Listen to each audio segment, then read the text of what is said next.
The palace clock kept ticking, even as the empire's heart stopped. How does a centuries-old throne become luggage beneath a moonless sky? Who whispered surrender first, and who prayed the lie would hold? Stay with me, because endings begin quietly, then roar like firestorms. Imagine this: a call to prayer rises, yet distant cannons answer across cold waters. Ministers speak softly, as if walls might repeat every dangerous syllable. Fishermen watch steel warships drift in, like sharks tasting fear. Inside top copies shadows, footsteps echo where certainty once lived. Once, the Ottoman realm stretched wide as sunrise over 3 continents. Caravans carried silk and salt, prayers and rumors, dreams and disease. Ports smelled of coffee, gunpowder, incense, sweat, and seaweed. Sultans ruled with ceremony, yet provinces pulsed with their own tempers. Every border was a wound stitched hurriedly with soldiers and promises. Every victory became memory, every memory became a burdened expectation. The 19th century arrived wearing European suits and confident smiles. Diplomats bowed politely, then demanded concessions with ink like blades. Foreign bankers offered loans, and the empire traded tomorrow for today. Railways appeared, but so did debt. Collectors counting interest like prayers. Villagers paid taxes, yet schools stayed scarce and roads stayed broken. The state seemed vast, yet its treasury sounded hollow when shaken. Now think about this: when a government owes strangers, who truly owns its people's future? When officials fear truth, who dares speak for hungry families? Coffeehouses buzzed with gossip, where revolution hid behind jokes and smoke. Censors chased pamphlets, but ideas slipped through cracks like wind. Reformers wanted rifles, telegraphs, courts, and laws that felt predictable. Traditionalists feared souls would be traded for clocks and foreign manners. Between them, the Sultan balanced, as if walking above a roaring pit. Abdulhamid watched conspiracies like hawks, always circling, always hungry. He built schools and wires, yet tightened censorship like a noose. Newspapers whispered anyway, past hand. To hand, ink turning into gunpowder. Students memorized liberty, then hid those words beneath their ribs. Spies listened at doors, counting breaths, counting doubts, counting defiance. The empire's pride survived, but its confidence began quietly bleeding. Rumors grew teeth, and every rumor searched for a throat. In 1908, young Turks rose, promising dawn after a long night.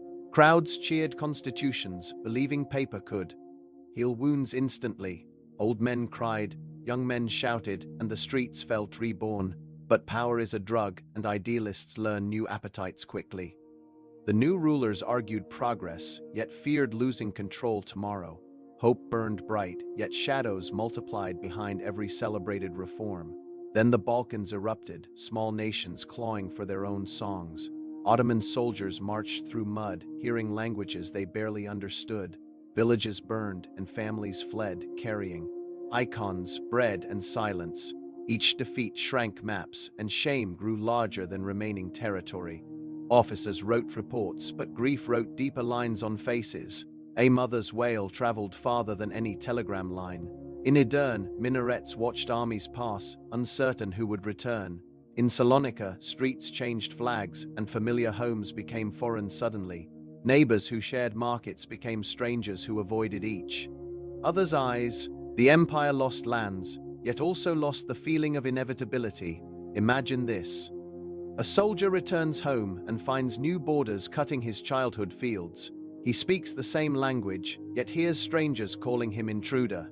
His uniform smells of smoke, and his hands shake at night. He wonders which god listened and which god looked away. Then Europe cracked open with a gunshot in Sarajevo's summer heat. Echoes raced across capitals, and the Ottoman door rattled violently. Leaders chose Germany, hoping steel alliances could stop dismemberment. It was a gamble with millions of lives as silent collateral. Trains carried boys to trenches, not to weddings or harvests. Mothers kissed foreheads, tasting salt, pretending faith could stop bullets.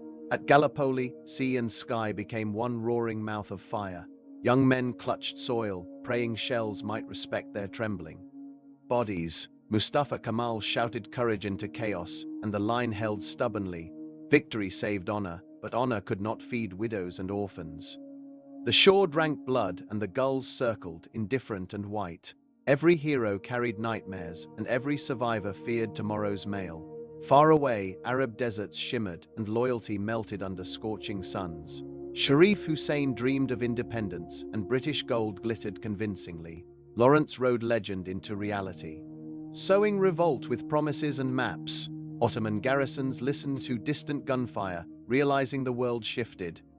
Some soldiers fought bravely, yet felt abandoned by distant Istanbul. Others simply endured because desert war offered no gentle endings. In Anatolia, hunger arrived like winter, patient, relentless, and humiliating. Inflation turned wages into jokes, and breadlines became daily pilgrimages. Corruption still ate first, while peasants argued over crumbs. Officials demanded sacrifice, yet their carriages rolled past starving faces. A soldier's letter arrived, then silence arrived heavier than stone. In that silence, families learned the language of waiting. Now think about this: what is patriotism when your children cough and medicine costs everything? What is loyalty when rulers promise glory, yet deliver only graves? The war devoured wheat, horses, laughter, and the taste of peace. The empire stood, but it stood like an old tree, hollow inside. By 1918, guns quieted, but the quiet felt poisonous. Defeat meant occupation, and occupation meant humiliation wearing polished boots. Allied ships anchored near Istanbul, a metal forest on water. Their flags fluttered casually, as if empire were already a souvenir. Filled with veterans, staring at missing limbs and futures, the city breathed, yet it no longer felt like a capital. In palace corridors, advisors spoke of necessity and sounded like funeral priests. The Sultan signed what he must, hands shaking above imperial seals. Guards stood straight, yet their eyes looked hollow, resigned, distant. Outside, children played, but their games included checkpoints and uniforms. Occupation officers smiled politely, while measuring streets like property. Istanbul's pride endured, yet its dignity felt borrowed and fragile. Then treaties arrived, sharpened at tables far from Ottoman tears. Sevres promised partition, slicing Anatolia into foreign-managed pieces. Greek troops landed at Smyrna, marching while crowds screamed and scattered. Armenians remembered massacres, Turks remembered losses, everyone remembered fear. Old neighbors watched each other carefully, as if kindness were dangerous. History's violence sat at every dinner table, uninvited yet unavoidable. Imagine this: a marketplace.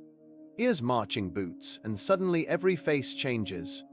A father hides his daughter, while neighbors debate which flag is safer. An imam whispers warnings, a priest whispers blessings, both trembling alike. Children learn geography through gunfire, not through maps and teachers. In Istanbul, collaborators insisted surrender was realism, the only survival path. Others plotted quietly, believing rebellion was the last honest prayer. Mustafa Kemal boarded a ship, leaving the capital's shadowed intrigue. He stepped into Samsun, and the air tasted like beginning again. His eyes held iron, but his voice carried something softer too.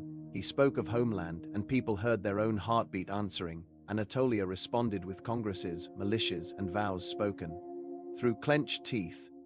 Villagers offered rifles, bread, and sons, though they had little. The national movement formed, a heartbeat gathering strength against occupation. The Sultan remained, but authority slipped away likes and through fingers. Two legitimacies collided, like twin storms fighting for the same sky. In between stood ordinary people, praying. Both storms would miss them. War returned, but now it was war for existence itself. Greek forces pushed inland, expecting easy conquest of exhausted lands. Turkish fighters retreated, regrouped, and learned discipline from desperation. Every hill became sacred, because behind it stood homes and graves. Commanders drew lines on maps, while mothers traced lines on faces. Each village became a fortress, each mosque a shelter, each barn a hospital. At Sakarya, the river watched men trade years of life for meters. Kemal ordered, no retreat, and the words became a wall. Artillery thundered, and the earth shook like an animal in pain. Men crawled forward, tasting dust, hearing prayers swallowed by explosions. When the smoke cleared, hope stood upright, wounded but unbroken. The enemy paused, and that pause felt like oxygen in starving lungs. Then came the final push, like a storm breaking across the Aegean. In 1922, Greek lines collapsed, and Smyrna burned under screaming skies. refugees ran to docks, clutching icons, quilts, and newborns. The sea reflected flames, as if history itself could not look away. Some blamed soldiers, some blamed leaders, many blamed fate's cruel humor. But everyone smelled smoke and knew the old world was ending. But then everything changed. Victory arrived, yet it carried ashes in its pockets and sleeves. The empire's structure cracked completely, and new identity demanded a name. Istanbul watched Ankara rise like a new star replacing an old sun. Diplomats rewrote borders, and borderlines rewrote families without consent. Triumph sounded loud, yet grief whispered continuously beneath every celebration. The future arrived, but it did not apologize for its harshness. In November 1922, the Sultan departed, not with trumpets but secrecy. A small boat carried him away, while rain softened footsteps on stone. No grand farewell, only water against wood and distant city lights. The throne became a memory, and memory became an argument. Some felt relief, others felt betrayal, many felt simply exhausted. The caliphate's aura lingered, but politics had changed its meaning forever. In 1923, the Republic was declared, and Ankara claimed the center. Old titles vanished, and new laws arrived, stern, modern, uncompromising. Fezzes disappeared, alphabets shifted, and habits became battlegrounds of identity. Some mourned sacred continuity, others celebrated sovereignty and national dignity. Teachers opened fresh textbooks, unsure which past was permitted to breathe. Imams, merchants, soldiers, widows all adjusted, or broke, or pretended. Yet the Ottoman fall was not only politics and conference tables. It was grandmothers losing sons, merchants losing markets, poets losing language. It was Arabs, Greeks, Armenians, Kurds, Turks reshaped by violence.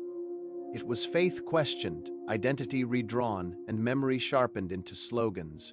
An empire's collapse scattered people like seeds across unfamiliar continents. Those seeds carried stories, and stories became inheritances of sorrow. Now think about this: when empires die, do they vanish or do they haunt generations?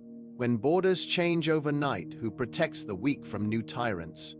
The Middle East became a chessboard, and people became moving pieces. Promises made in wartime dissolved, leaving bitterness like dust in lungs. New flags rose, yet old wounds refused to sleep peacefully. Every celebration hid a funeral, and every treaty hid another conflict. The Ottoman legacy still breathes in markets, melodies, and contested stones. Minarets still puncture skies, but the politics beneath them changed. Old palaces still stand, yet their halls feel colder, quieter. Tourists photograph beauty, rarely hearing the sobs inside the wallpaper. Some families keep keys to homes they will never enter again. Some nations keep grudges because grudges require less courage than forgiveness. Imagine this. A former official walks streets, hearing foreign accents where Turkish once ruled. A young mother counts coins, buying bread, whispering prayers to absent faces. A veteran wakes sweating, hearing Gallipoli's surf inside his skull again. A child asks, "What was the empire?" and adults avoid the answer. Empires promise eternity. But eternity is never written in human hands. They rise on discipline, belief, and luck, then wrought from inside. The Ottoman collapse was a long sickness, ending in sudden surgery. Its fall proved modernity can arrive like a doctor or a thief.